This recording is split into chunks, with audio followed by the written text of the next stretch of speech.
दोस्तों नमस्कार, good evening सभी को। आप सभी को नमस्कार, सभी को गुड इवनिंग। कैसे हैं आप लोग? आप सभी को नमस्कार। आवाज आ रही है? बिजोलिया भिलवाड़ा से नमस्कार, चौधरी साहब नमस्कार, अलवर से नमस्कार, धातु नगरी से नमस्कार। आप सभी को नमस्कार। और आज की हमारी 12वीं कड़ी है लर्निंग विथ मोटिवेशन वाली क्लास की सीरीज में।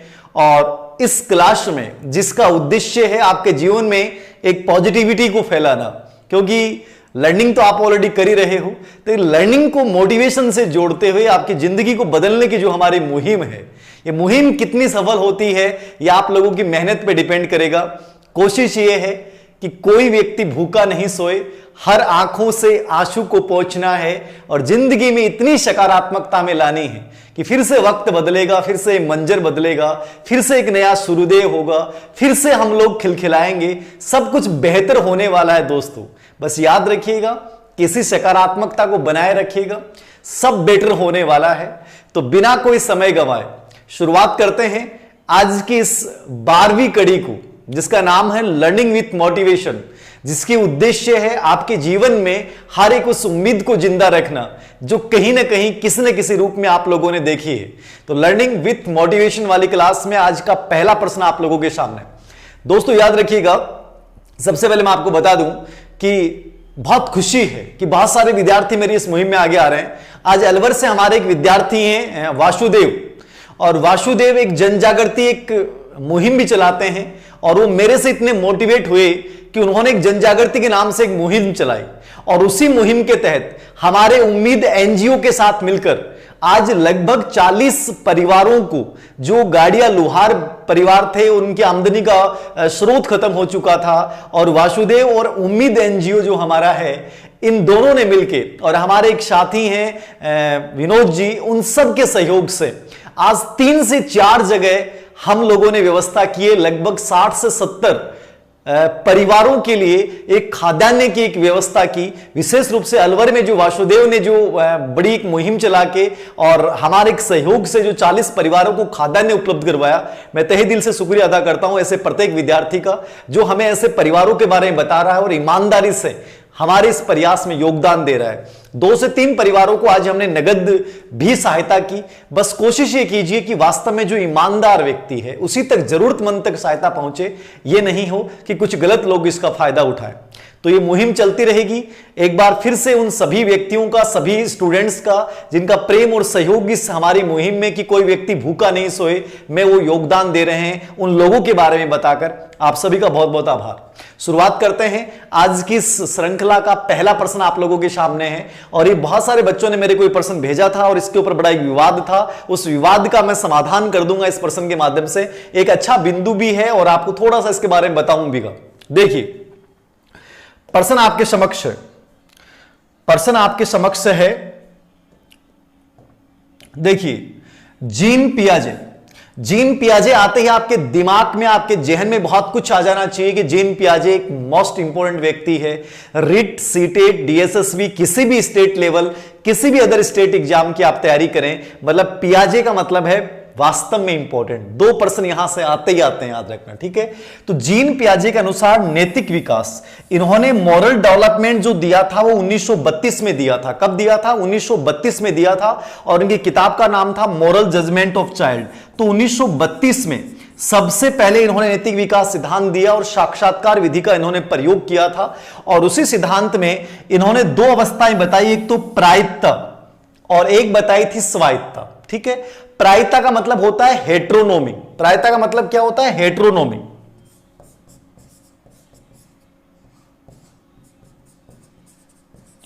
तो हेट्रोनोमी अवस्था, एक होती है ऑटोनोमी अवस्था, एक होती है हेट्रोनोमी अवस्था। तो जो हेट्रोनोमी अवस्था है उसको इसने क्या नाम दिया? प्रायित अवस्था दिया। और अब यहां प्रश्न क्या पूछ रहा है? ये आया हुआ प्रश्न है, याद रखना, ये आया हुआ प्रश्न और भविष्य में भी यहां से प्रश्न पूछ सकता है, इसको समझिएगा। जीन पियाजे ने नैतिक विकास सिद्धांत दिया है 1932 में।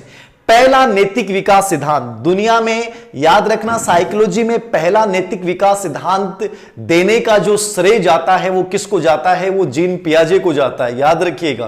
कोहलरबर्ग का बाद में आया था, सबसे पहले जीन पियाजे का आया था। मॉरल जजमेंट ऑफ चाइल्ड में इन्होंने दिया। इन्होंने 2 अवस्थाएं बताई, शुरुआत में इन्होंने 4 अवस्थाएं बताई थी।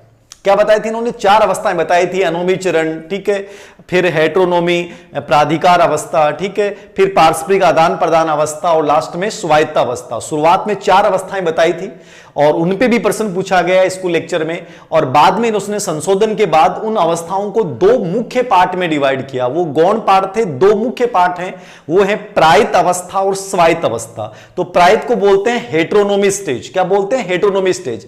तो यहां कार्यकाल क्या होगा? आंसर बताओ। सी आ रहा है, सी बच्चे बता रहे हैं आंसर, सी। अब देखिए इसने स्वायत्त और प्रायित 2 अवस्थाएं बताई। तो इसने प्रायित अवस्था का जो कार्यकाल बताया था वो बताया था 2 से 8 वर्ष। कितना कार्यकाल बताया इसने?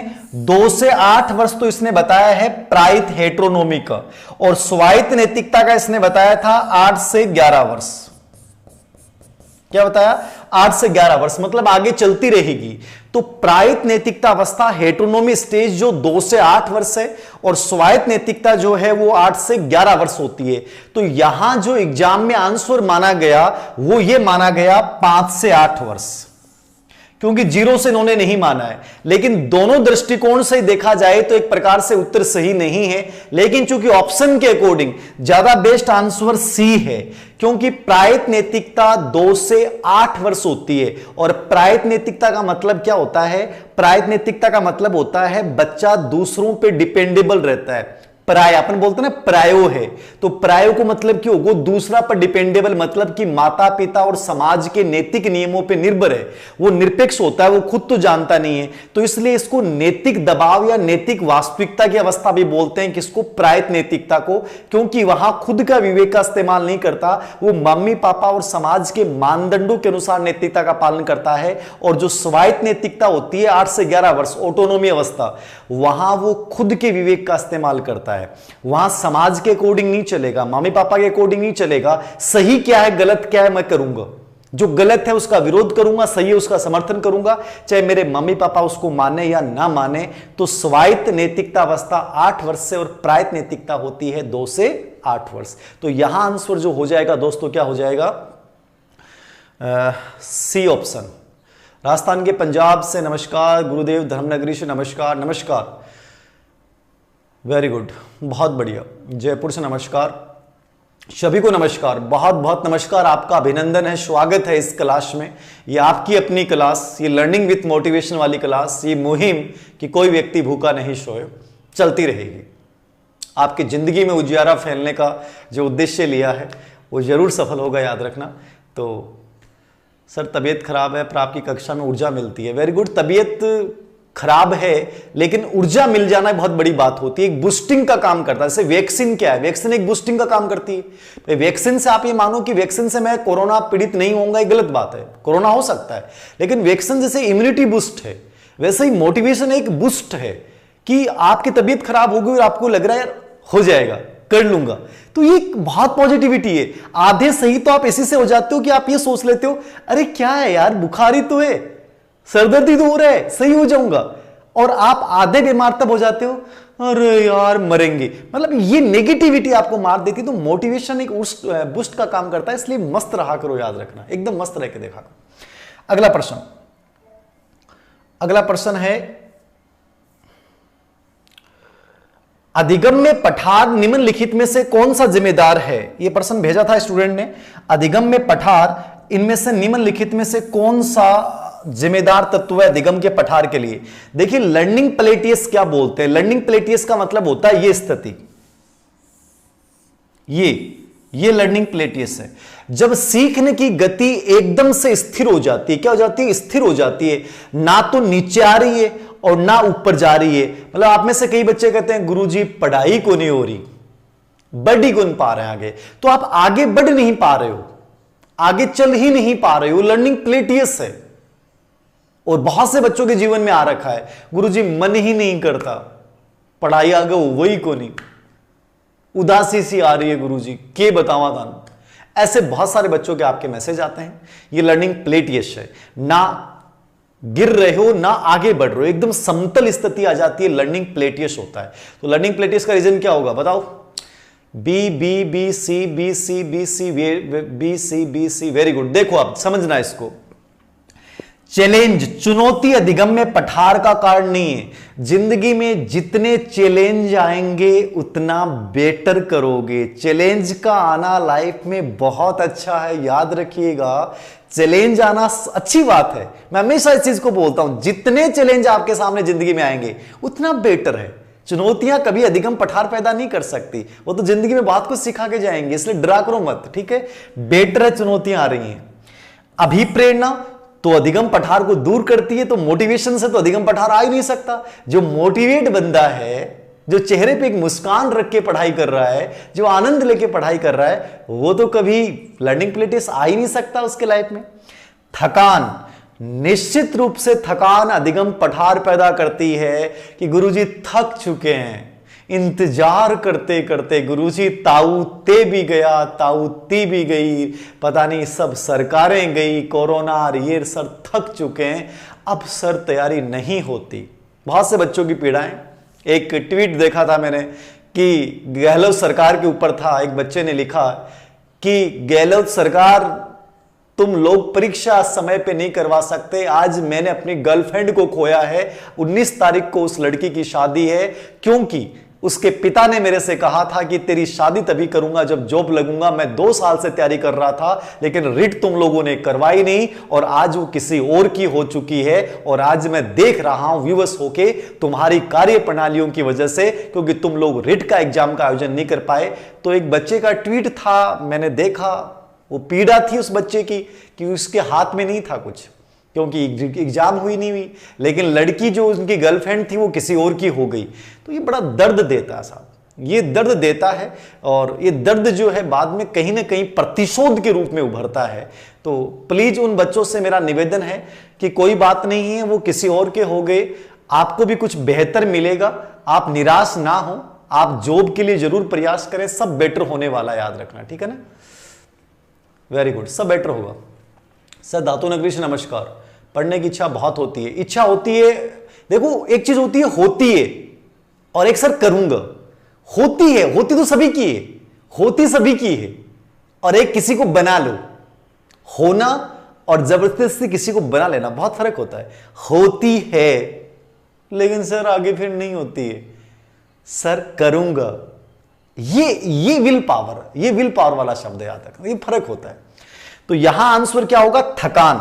यदि यहां डी ऑप्शन में पुनर्बलन का अभाव लिखा होता, क्या लिखा होता? अभाव, तब तो डी हो जाता, लेकिन यहां प्रभाव है, तो प्रभाव तो मोटिवेट करेगा, तो यहां आंसर क्या होगा? थकान।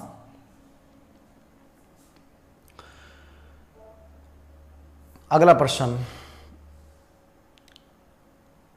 आगे देखिए, यह भी आया हुआ प्रश्न है। यदि कोई विद्यार्थी पढ़ना भी नहीं चाहता है, साथ ही साथ परीक्षा में असफल भी नहीं होना चाहता है, तो ऐसी परिस्थिति में वह किस संघर्ष का सामना कर रहा है? बताइए।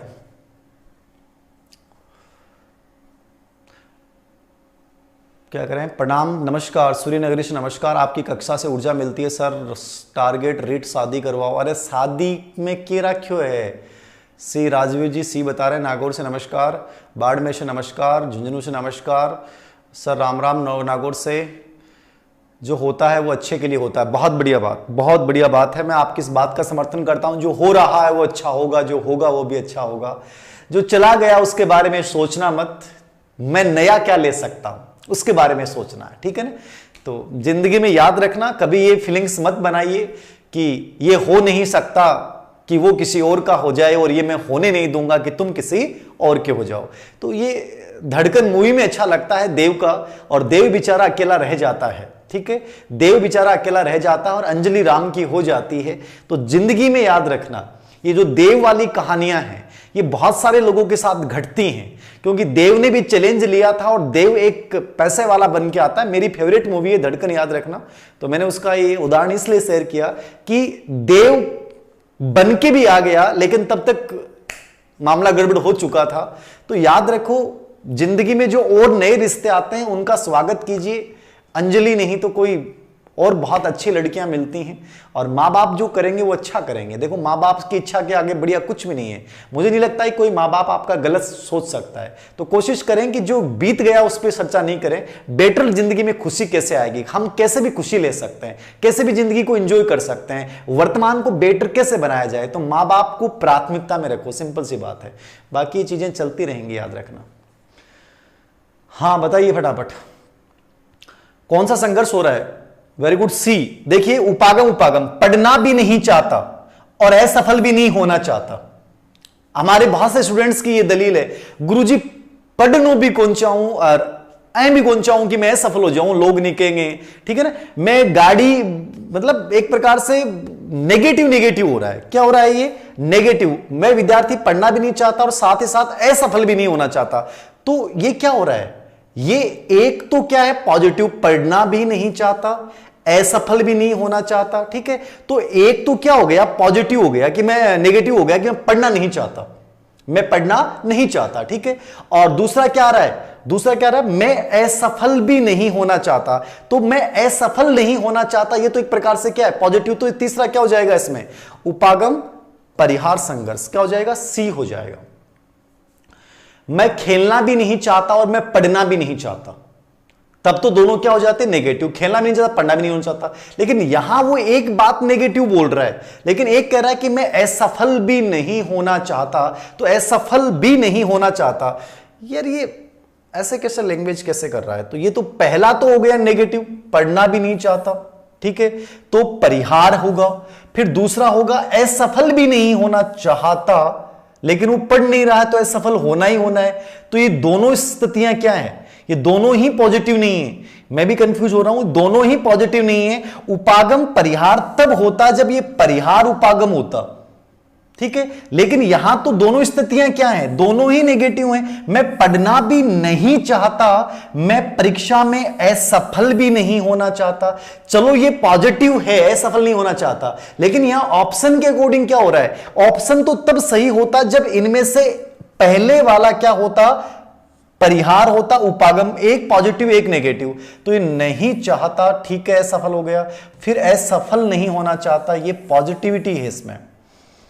तो यही होगा उपागम परिहार। लेकिन इसका सीक्वेंस जो है वो चेंज कर रखा है इसने, सीक्वेंसिंग चेंज कर रखा है। लेकिन एक पॉजिटिव और एक नेगेटिव जब आता है तो उपागम परिहार होता है। क्या होता है? एक उपागम परिहार होता है, ठीक है। मैं पढ़ना भी नहीं चाहता और मैं खेलना भी नहीं चाहता, ठीक है, तो दोनों ही नेगेटिव हो गए, तो वो तो परिहार परिहार हो जाए। लेकिन मैं पढ़ना नहीं चाहता, लेकिन मैं असफल नहीं होना चाहता, तो असफल नहीं होना चाहता ये क्या है? ये पॉजिटिव विचार है, ठीक है, ये पॉजिटिव विचार है। तो कहीं ना कहीं ये तो सही है। तो ये उपागम परिहार ज्यादा सटीक है। बाकी बेटर आंसर होता है कि जब परिहार पहले होता है इसमें, ठीक है, परिहार उपागम शब्द जो है वो ज्यादा सेट होता। लेकिन इस पर्सन की लैंग्वेज किस बच्चे ने बना के भेजी है, आया हुआ है, मुझे समझ में नहीं आया। तो ये लैंग्वेज में थोड़ी सी दिक्कत है। C option. अगला प्रश्न देखिए, अनुकूलित अनुक्रिया सिद्धांत। आईपी पावलोव आपके सामने है, और आईपी पावलोव जब आपके सामने है तो आईपी पावलोव का मतलब क्या है? Conditioning response. कौन सा रिस्पांस है? Conditioning response. कंडीशनिंग रिस्पांस क्या होता है? कंडीशनिंग रिस्पांस क्या होगा?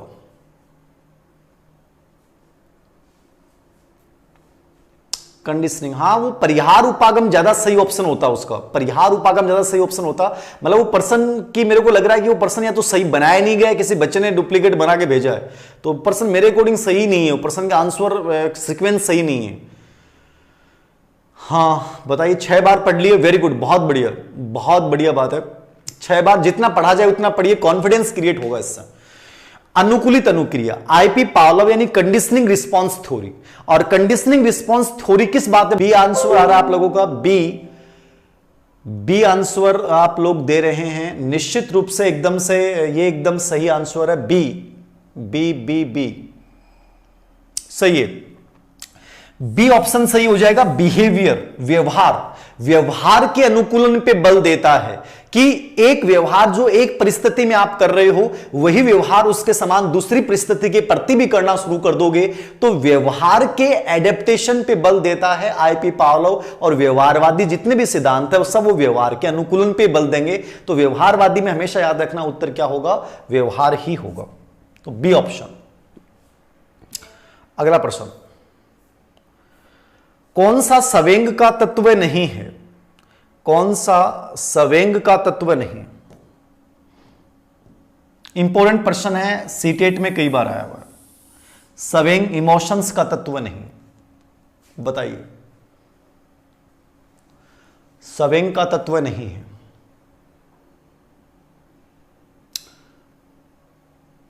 सर आपके पास क्वेश्चन भेज दिया करो, टेलीग्राम पे भेज दिया करो, व्हाट्सएप पे भेज दिया करो, जो नंबर है आपके पास।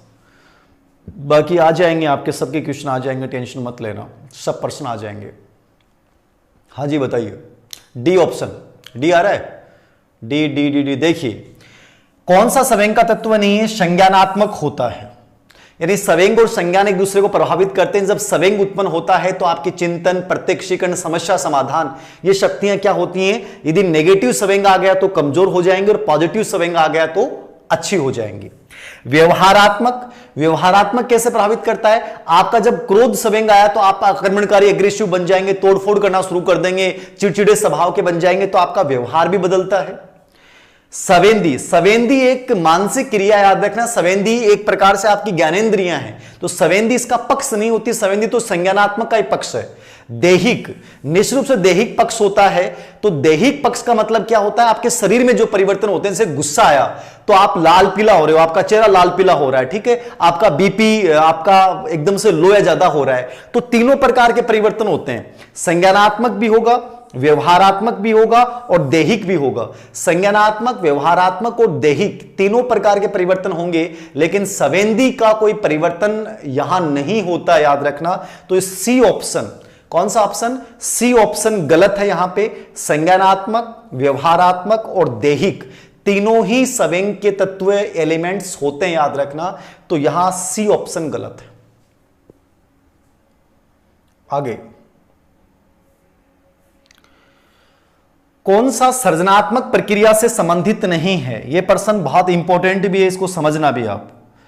सृजनात्मक प्रक्रिया से संबंधित नहीं है, यह समझिएगा इस प्रश्न को, कि क्रिएटिव जो प्रोसेस है उससे संबंधित कौन सा नहीं है। क्लास कितने बजे आती है? 9:15 आती है। गलत हो गया, कोई बात नहीं। मुकेश जी पालीवाल, गलत हो गया, कोई बात नहीं। परिहार उपागम सही होता, कोई दिक्कत नहीं है। हाँ जी बताइए। वेरी गुड, बताइए बताइए।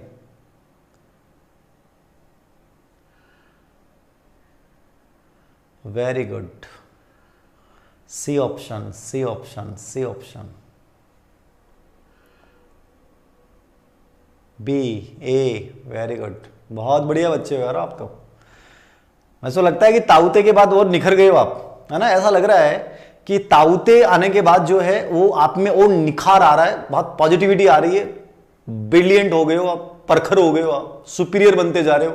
ताऊते का प्रभाव है। आप एक नया तूफान यास, क्या यास आ रहा है? क्या यास, नया तूफान यास आ रहा है बंगाली खाड़ी से, उसके स्वागत की वजह से हो रहे हो, परखर होते जा रहे हो आप। वेरी गुड, बहुत बढ़िया बच्चे हो, समझना इसको। देखो, सृजनात्मक चिंतन की 4 अवस्थाएं होती हैं। पहली होती है आयोजन, आयोजन, ठीक है, योजना बनाना, जिसको इंग्लिश में बोलेंगे प्रिपरेशन। तो प्रिपरेशन कर रहे हैं अपन, योजना बना रहे हैं, आयोजना कर रहे हैं, प्लानिंग करना। तो योजना, प्लानिंग, आयोजन या प्रिपरेशन, तैयारी, ये सबसे पहला सोपान होता है, ठीक है। यहां पे ये है 1 नंबर। नंबर 2 पे होता है उद्बोधन। आपका उद्बोधन बोल दो, इंक्यूबेशन बोल दो, ठीक है। उद्बोधन अलग है, उद्भवन बोलते हैं इसको। उद्बोधन, ये उद्वलन शब्द लिख रखा है, ये भी सही है, और उद्भवन भी शब्द सही है, ठीक है। उद्भवन भी सही है। इंक्यूबेशन,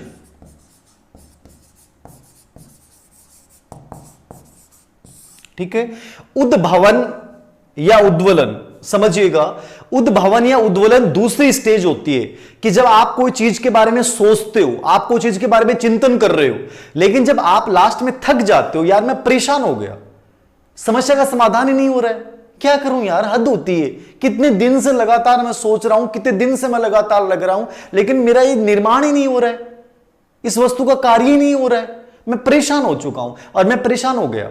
अब परेशान होने के बाद मैंने क्या किया, छोड़ यार इसको, मैं दूसरी चीज के ऊपर सोचना शुरू कर रहा हूं, छोड़ दे, इस पे मैंने को नहीं करना।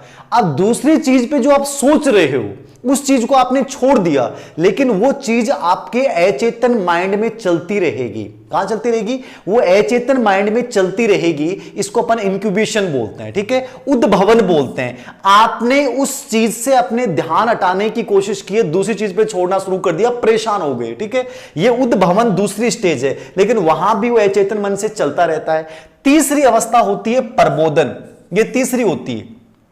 ये क्या होती है? इल्यूमिनेशन। प्रबोधन को इंग्लिश में क्या बोलते हैं? इल्यूमिनेशन, एक प्रकार से इंसाइट। ये क्या है? इंसाइट है, ठीक है, इंसाइट है प्रबोधन। प्रबोधन क्या होता है? अचानक से समस्या का समाधान नजर आता है, अरे यार, ठीक है ना। जैसे मैंने कहा था ना, फैराडे का विद्युत चुंबकीय प्रभाव का आविष्कार कैसे हुआ? खूब कोशिश की, परेशान हो गया, उद्भवन स्थिति में आ गया, छोड़ रहे यार, और उठा के यूं फेंका उस चुंबक को, और जैसे फेंका गति आई और तुरंत उसमें मीटर में लाइट दिखाई दी, वो प्रबोधन था। और यार ऐसे थी, मैं अब तक यूं ही परेशान हो रहा था। तो प्रबोधन मतलब अचानक से एक विचार आता है, इंसाइट उत्पन्न होती है। ये तीसरी स्टेज होती है। और चौथी स्टेज होती है प्रमाणीकरण। क्या होती है? प्रमाणीकरण, जिसको अपन वेरिफिकेशन बोलेंगे। क्या बोलेंगे अपन? वेरिफिकेशन बोलेंगे। ये 4 स्टेज होती हैं: आयोजन प्रिपरेशन, उद्भवन इंक्यूबेशन, प्रबोधन इल्यूमिनेशन या इंसाइट, इल्यूमिनेशन या इंसाइट, प्रबोधन अचानक से समस्या समाधान नजर आना, और चौथी होती है प्रमाणीकरण। तो यहां कौन सा गलत है? यहां कौन सा गलत है बताओ? कौन सा गलत है? सी। अरे सी गलत कहां होगा भाई? सी गलत कहां होगा? बी गलत होगा। वेरी गुड, बी गलत होगा। अभिप्रेरणा सर्जनात्मक चिंतन की अवस्था का सोपान नहीं होता है, बाकी सब है। अभिप्रेरणा नहीं होता है, अभिप्रेरणा। Very good. ऐप में टेस्ट सीरीज शुरू कर दी है। जो हमने पहले टेस्ट सीरीज शुरू की थी उसके 13 टेस्ट वही होंगे। उसके बाद लगभग 15 से 20 टेस्ट होंगे, वो मैं अलग से बनाऊंगा। तो सिर्फ 99 रुपीज में हमने शुरू की है, जिसमें काफी सारे टेस्ट होंगे और पूरा एनसीईआरटी बेस्ड टेस्ट होंगे, ठीक है ना। तो वो शुरू हो चुकी है, अवनी एजुकेशन ऐप पे टेस्ट शुरू हो चुकी है। 3 टेस्ट हो चुके हैं। 13 टेस्ट पहले यूनिट वाइज होंगे, उसके बाद लगभग 15 से 20 टेस्ट में अलग प्रकार के लूंगा, उसमें एग्जाम तक चलते रहेंगे वो। Okay, very good.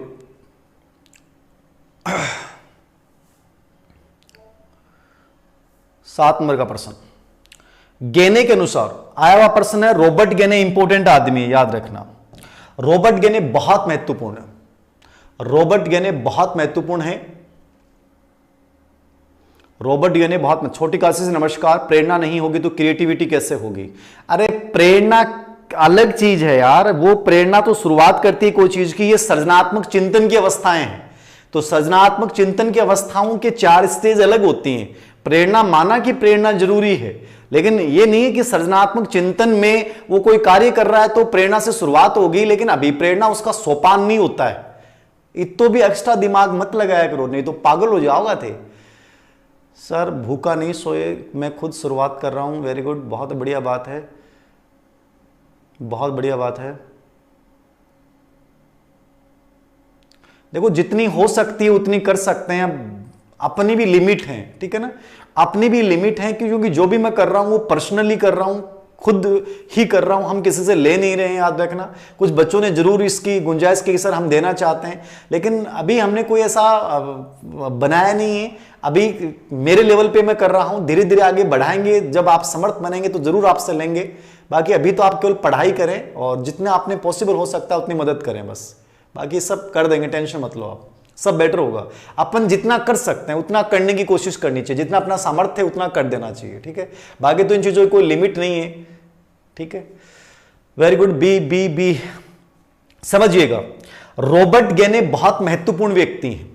रॉबर्ट गेने का जो सिद्धांत है अधिगम सोपान की, वो आउटकम्स ऑफ लर्निंग का पार्ट है। किसका परिणाम है? अधिगम के जो परिणाम, अधिगम के जो प्रतिफल होते हैं, आउटकम्स ऑफ लर्निंग, उसी में रॉबर्ट गेने के ये 8 प्रकार आते हैं। आउटकम्स ऑफ लर्निंग का ही पार्ट होते हैं रॉबर्ट गेने के सिद्धांत, याद रखना। तो रॉबर्ट गेने ने 8 प्रकार बताए थे। संकेत अधिगम पहला था, जो सबसे निम्न प्रकार का अधिगम होता है।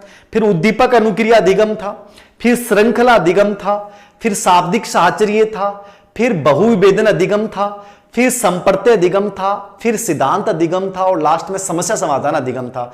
अब इनमें से कौन सा सीक्वेंस के अकॉर्डिंग है? मैंने आपको अभी बता दिया, आप तो ये बता दो इनमें से सीक्वेंस के अकॉर्डिंग कौन सा है। आप तो ये बता दो सीक्वेंस के अकॉर्डिंग कौन सा है, सीक्वेंस के अकॉर्डिंग कौन सा है, बता दो। अरे सीक्वेंस के अकॉर्डिंग बता दो, सीक्वेंस के अकॉर्डिंग कौन सा है, बता दो।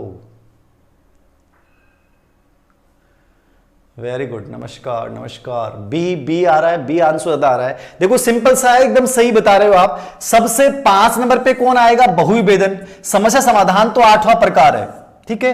फिर संप्रत्यय जो है वो 6ठा प्रकार है, तो सीक्वेंस चेंज होगी। बहुविभेदन 5, ये 6, ये 7 और ये 8, मतलब 5, 6, 7, 8, ठीक है।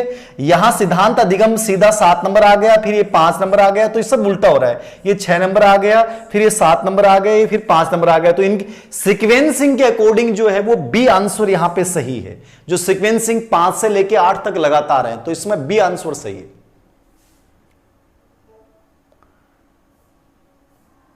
निम्नलिखित में से कौन सा एसआर अधिगम सिद्धांत से संबंधित नहीं है? एसआर अधिगम सिद्धांत से संबंधित नहीं है, संबद्ध नहीं है।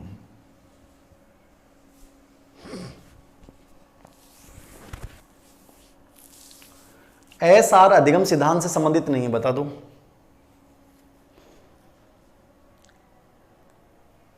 बताइए, बता दो। एसआर अधिगम सिद्धांत से संबंधित नहीं है, कौन सा नहीं है? एसआर अधिगम सिद्धांत संबंधित नहीं है। सी सी सी सी सी सी। वेरी गुड, बहुत बढ़िया बहुत बढ़िया बहुत बढ़िया बहुत बढ़िया। ऐसा लग रहा है निखर गए हो आप लोग, बड़े स्मार्ट हो गए हो। क्या बात है ना? बहुत अच्छा हो रहा है, बहुत अच्छा हो रहा है, बहुत बढ़िया, बहुत मेहनत कर रहे हो।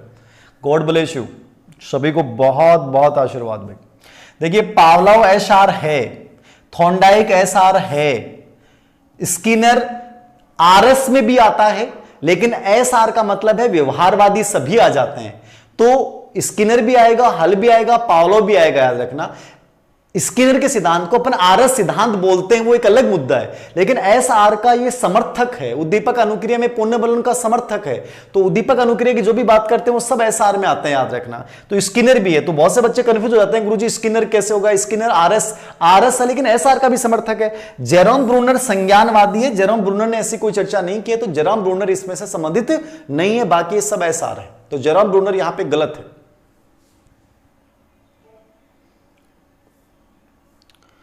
अगला प्रश्न,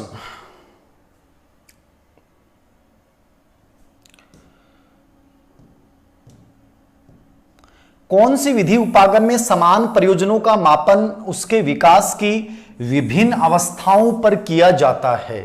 कौन सी विधि उपागम में समान प्रयोजनों का मापन उसके विकास के विभिन्न अलग अलग अवस्थाओं पर किया जाता है? ठीक है, विभिन्न अवस्थाओं पर किया जाता है। क्या आंसर होगा बताओ? सी। क्या बता रहे हो भाई? काश आप स्कूल में मिले होते। अभी मिल गए ना आपसे, बेटर है जब भी मिल जाए उस समय बेटर है। जिंदगी में जहाँ भी जो चीज़ इंसान मिल जाए हमें वो बेटर है।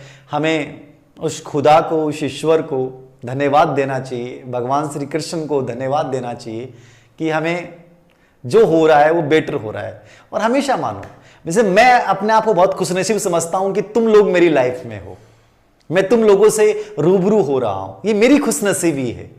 और ये आपकी खुशनसीबी हो सकती है, मुझे नहीं पता, कि मैं आप लोगों की जिंदगी में हूं। ठीक है, मैं आप लोगों की जिंदगी में हूं, तो उस ईश्वर को धन्यवाद दिया करो। ये पॉजिटिविटी का मामला है। मैं आपसे खुश हो जाता हूं, मैं आप में अपनी खुशनसीबी समझ लेता हूं, और तुम लोग मेरे में अपनी खुशनसीबी ढूंढ लेते हो। जिंदगी यही है, जिंदगी की सबसे बड़ी खूबसूरती यही याद रखना कि क्या खोया क्या पाया अलग मुद्दा है, लेकिन आज मैं जिनके साथ हूं मुझे बहुत अच्छा लगता है, मुझे बहुत पॉजिटिविटी आती है। बस यही तो है जिंदगी में, और क्या पाना है क्या खोना है ये तो पता नहीं क्या होगा, लेकिन जो वर्तमान में मिल रहा है वो बड़ा सुकून देता है साहब, वो बहुत सुकून देता है, बहुत आनंद देता है। ये जिंदगी की सबसे बड़ी मिठास है, सबसे बड़ी मिठास है, याद रखना, याद रखना। क्या है इसमें आंसर, क्या आ रहा है भैया आपका? B C B C B C. देखो दो ही विधियों पे आके टिकता है, समकालीन अध्ययन और दीर्घकालीन अध्ययन विधि। ठीक है, क्रॉस सेक्शनल। समकालीन अध्ययन विधि में ये होता है कि अलग अलग समूह का अलग अलग अवस्थाओं में, यानी भिन्न भिन्न अवस्थाओं में जो अध्ययन किया जाता है कि मुझे भाषा विकास का अध्ययन करना है, तो मैं अलग अलग आयु समूह के बच्चे का, एक 1.5 साल का बच्चा लिया, एक 3 साल के बच्चा लिया, एक 5 साल का बच्चा लिया, एक 8 साल का बच्चे का लिया, और उन सभी बच्चों का मैं अलग अलग अवस्थाओं के अनुसार, अलग अलग यानी भिन्न भिन्न अवस्थाओं के अनुसार जो उनके विकास का अध्ययन करता हूं, यह क्या होगा? यह होगा समकालीन अध्ययन विधि। एक साथ अध्ययन हो गया, क्या हो गया? एक साथ एक प्रकार से अध्ययन हो गया।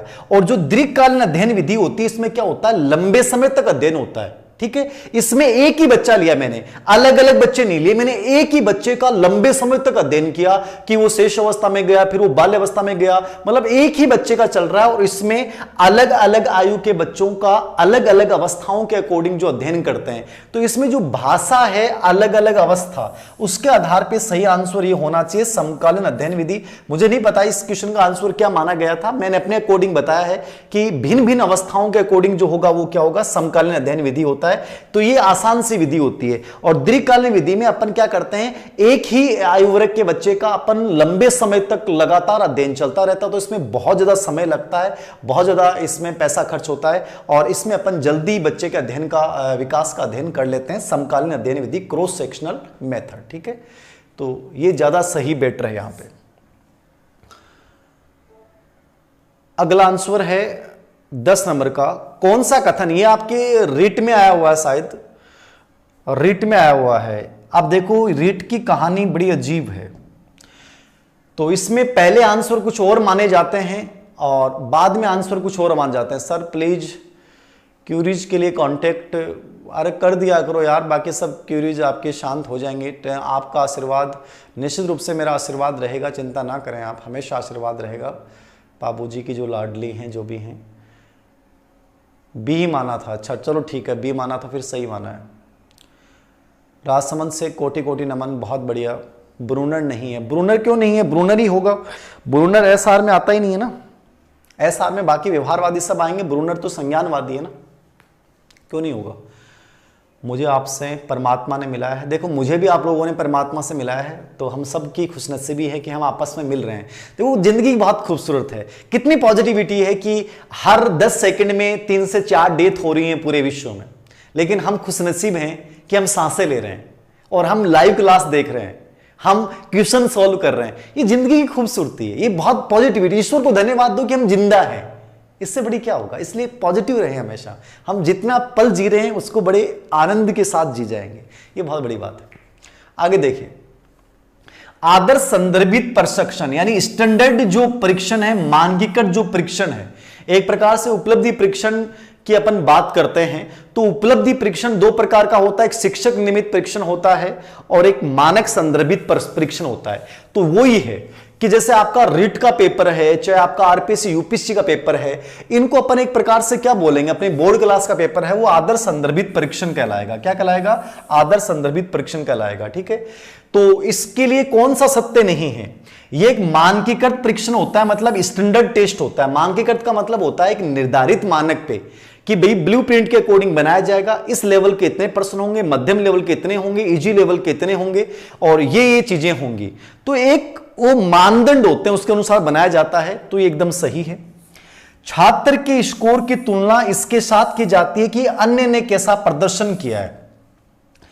आरबीसी बोर्ड की जो पहली आंसर की आई थी, मतलब जो एक्सपर्ट ने जिसने पेपर बनाया, एक्सपर्ट ने जिसने पेपर बनाया उसने जो आंसर की बताई, जिस एक्सपर्ट ने पेपर बनाया था रेट 18 का, उसने जिसने आंसर की बनाई, उसने इसका आंसर ये दिया बी।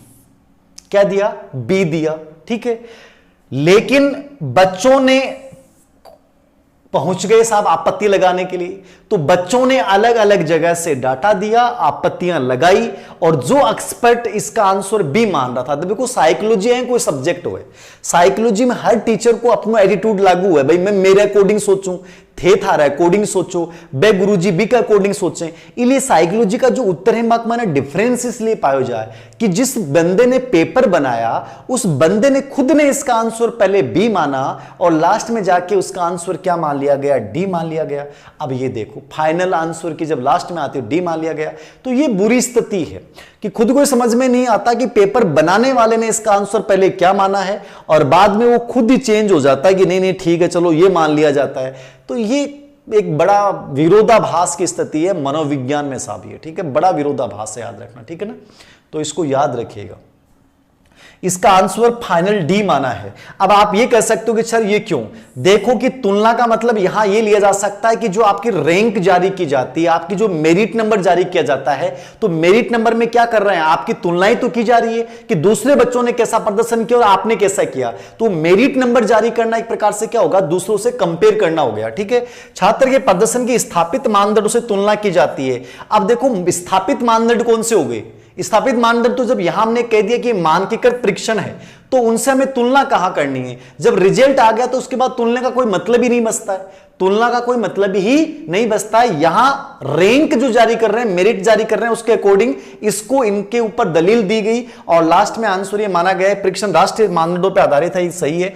तो डी ऑप्शन जो है इसका गलत माना गया है कि ये इसकी सही नहीं है। तो फाइनल आंसर डी था इसका।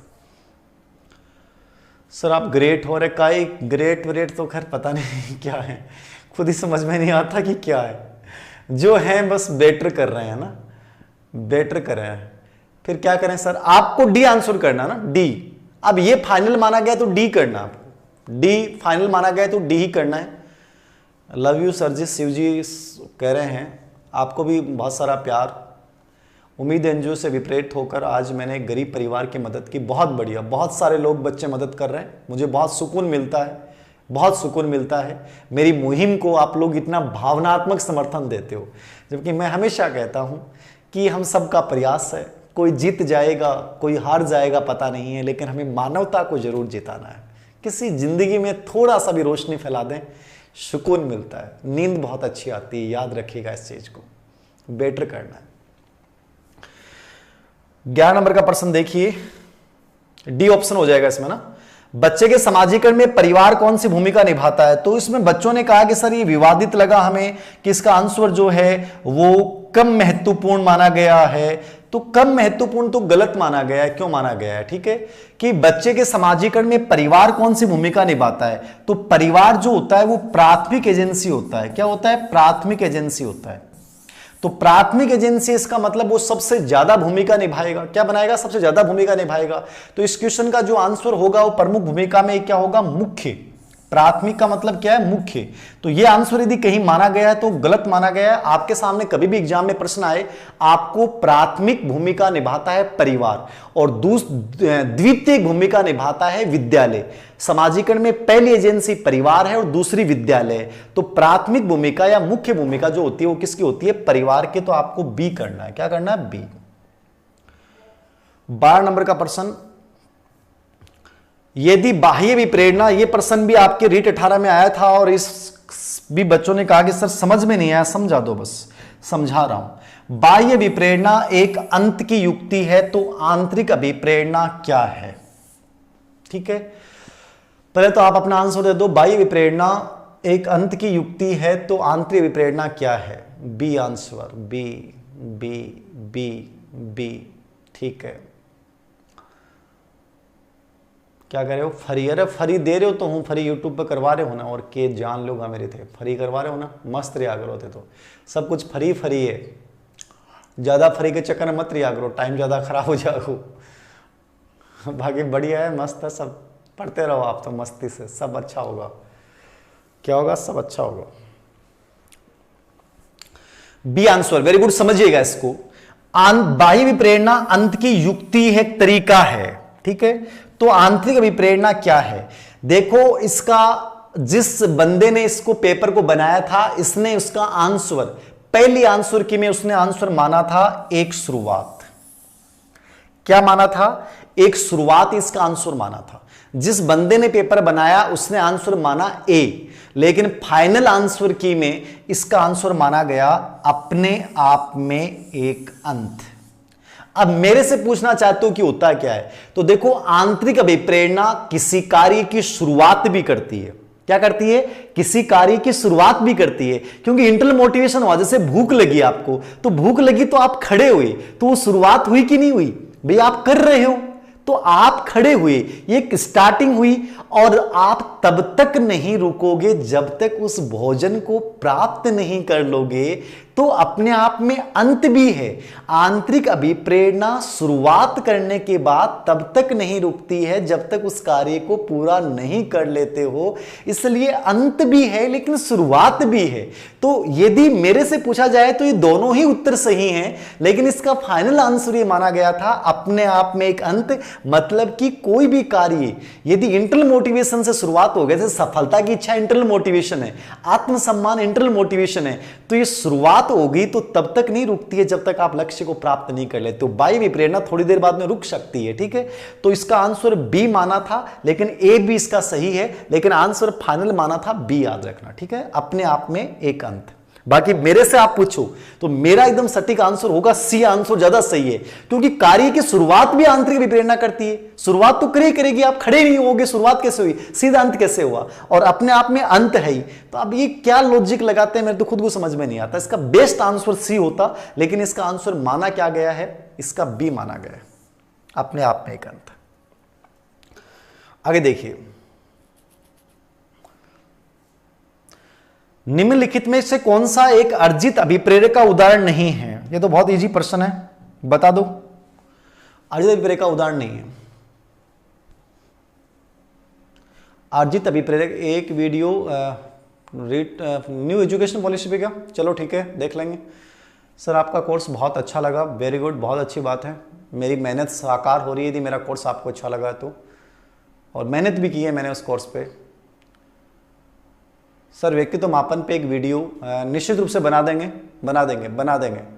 सर, बना देंगे, सब बढ़िया कर देंगे, सब अच्छा होगा। थे डिस्टर्ब मत होया करो भाई, थे डिस्टर्ब मत होया करो, थे निराश मत होया करो, डिस्टर्ब मत होया करो, निराश मत होया करो, हताश मत होया करो, थे पढ़ता रिया करो। मैं हर चीज कर दूंगा, जितना मेरे से पॉसिबल होगा उतना मैं सब कोर्स वीडियो की कोशिश करूंगा। लेकिन प्लीज आप निराश मत हो जाना, रुक मत जाना, ठहर मत जाना, और ये मत सोच लेना कि सर मैं बाहर हो चुका हूं, ये बात प्लीज मत बोल देना। बाकी थे मेरी सर कुछ भी करवा लो, मैं कुछ करने को तैयार हूं, लेकिन प्लीज ये मत बोलना कि सर अब हार रहे हैं, ये मत बोलना। डी आंसर क्या होगा, उदाहरण नहीं है। तो ये अभिवृत्ति अर्जित है, रुचि अर्जित है, जिज्ञासा अर्जित है, भूख जन्मजात प्रेरक है। भूख क्या, जन्मजात, जबकि मेस्लो ने रुचि को भी जन्मजात माना था, मेस्लो ने रुचि को भी जन्मजात माना था, लेकिन रुचि मुख्य रूप से अर्जित भी होती है, जन्मजात भी होती है। मूल रूप से इनमें से जो अर्जित नहीं है वो भूख जो है वो कंप्लीटली जन्मजात। 14 नंबर का प्रश्न, दबाव का सामना करने की कौन सी तकनीक लेजरस व फॉकमैन ने बताई? इंपॉर्टेंट प्रश्न है, हो सकता है आपके सामने इस बार आ जाए। दबाव का सामना करने के लिए लेजरस व फॉकमैन ने, ये सिटेट में आया हुआ है, दबाव का सामना करने के लिए लेजरस व फॉकमैन ने कौन सी तकनीक बताई है? दबाव का सामना करने के लिए लेजरस व फॉकमैन ने कौन सी तकनीक बताई, बता दो। रैंक टेस्ट में अपनी जो अवनी एजुकेशन पे, उस पर तो रैंक आ ही रही है, बच्चों की टेस्ट में रैंक सहित डाल देते हैं, बस 2 दिन बाद में रिजल्ट डालते हैं, उसमें रैंक सहित आता है सब कुछ। लाइक ठोको, वेरी गुड, बहुत बढ़िया बात है। सर जी सप्ताह में एक बार ऑनलाइन, क्या ना है, ऑनलाइन 4 दिन 5 दिन तो आ ही रहा हूँ मैं, 4 या 5 दिन तो आ ही रहा हूँ। नाम ले लो, नाम ले लिया भाई तुम्हारा, अब नाम मेरे को दिखा नहीं शुरुआत में, बाकी तुमने कॉमेंट लिखा मेरा नाम लो, तुम्हारा नाम ले लिया मैंने, तेरा नाम लिया, तुझे याद किया, बस तू एक काम कर देना भाई, तू सिलेक्शन लेके दिखा दिया, मैंने मजो आ जाएगा, तेरा नाम ले लियो, मैं तेरे को याद भी कर लिया मैंने, तेरा नाम लिया, तुझे याद किया, दोनों काम कर लिए मैंने, ठीक है। सिलेक्शन लेके तू दिखा दिया, बहुत बढ़िया टाबर है तू। लेजरस व फॉकमैन द्वारा कौन सी तकनीक बताई गई है, याद रखना, कौन सी तकनीक बताएगी ये?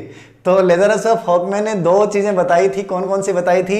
एक तो समस्या केंद्रित तकनीक और एक संवेग केंद्रित तकनीक। ये दबाव को दूर करने के लिए बताई थी कि दबाव जैसे स्ट्रेस आया, क्या आया? स्ट्रेस आया आप लोगों पे, तो स्ट्रेस को दूर करने के लिए पहला तरीका तो कि स्ट्रेस आया ही क्यों, उसके पीछे प्रॉब्लम्स क्या है। तो समस्या के कारणों को जानूंगा मैं, उस समस्या को जानूंगा, ये तो है समस्या केंद्रित विधि। और संवेग केंद्रित का मतलब है कि दबाव जब आ गया तो नेगेटिव संवेग को दबा दो।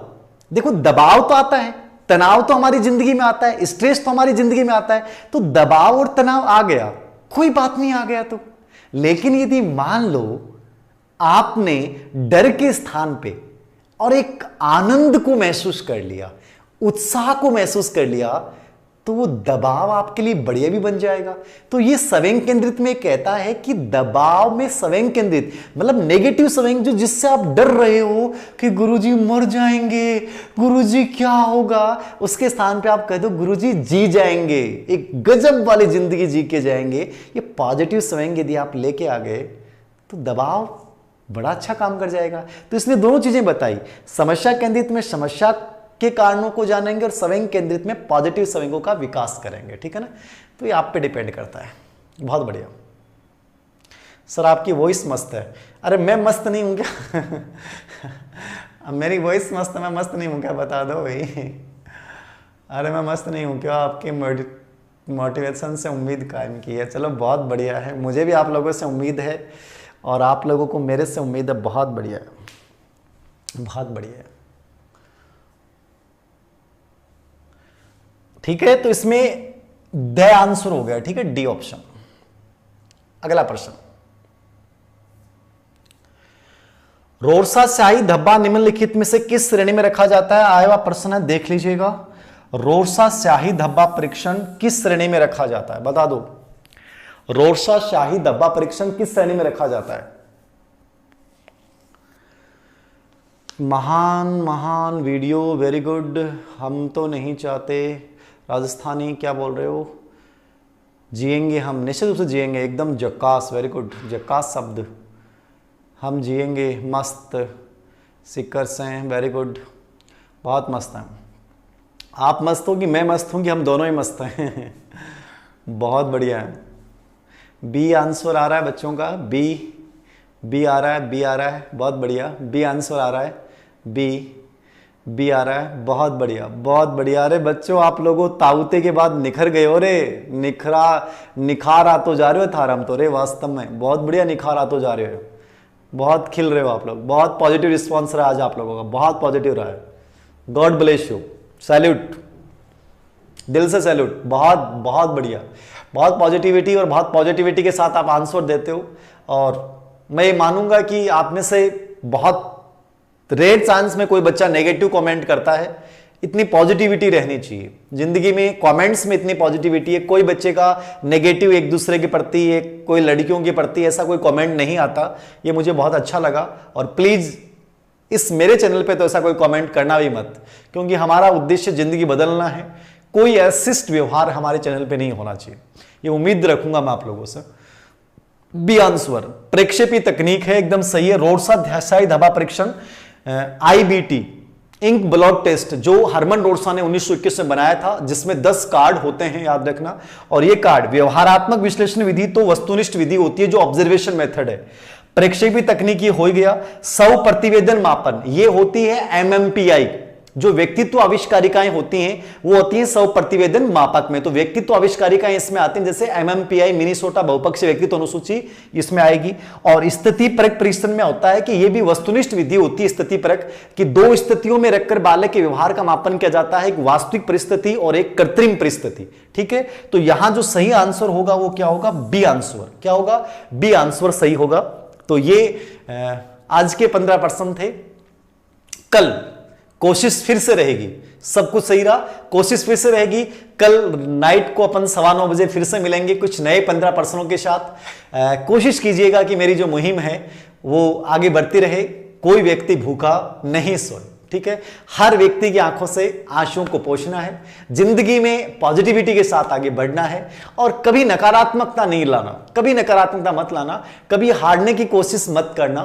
सब चीजों को हरा देंगे और हम जीत जाएंगे। याद रखना, मैं आप लोगों के कंप्लीटली साथ हूं, तो प्लीज बड़ी पॉजिटिविटी के साथ, बहुत पॉजिटिविटी। जब आज सूर्योदय हुआ था तो बहुत अच्छा लग रहा था, धूप लग रही थी, कितनी सकारात्मकता आ रही थी। सब सही होने वाला है, जून तक सब चीजें सही हो जाएंगी। याद रखना, पॉजिटिव रहें, सब बढ़िया हो जाएगा, मस्त रहना है। तो गुड नाइट, शुभ रात्रि और मुहिम को आगे बढ़ाते रहना। कल मिलते हैं फिर से हम। आप सभी को बहुत बहुत नमस्कार, शुभ रात्रि, राधे कृष्णा, जय श्री कृष्णा, जय श्री राम। सभी को दिल की गहराइयों से नमस्कार, ठीक है। गुड नाइट, शुभ रात्रि।